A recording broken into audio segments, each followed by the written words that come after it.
میدونستین عدد موقعیت جغرافیایی هرم بزرگ که به خوفو معروفه دقیقاً با سرعت نور یکیه؟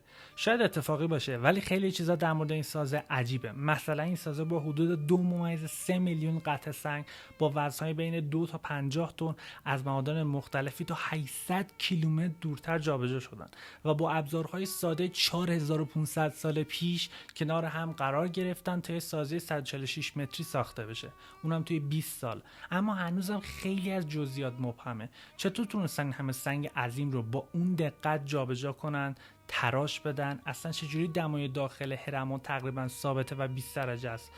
اگر به عنوان آرامگاه ساخته شده چرا هیچ مومیایی داخلش نیست؟ یا وجود هزار تاهای زیرزمینی و اتاقهای مخفی در زیر هرم‌ها؟ حتی امروز هم با تمام ماشین‌آلات پیشرفته ساخت همچین سازه پروژه‌ای فوق‌العاده سخت و پیچیده به حساب میاد.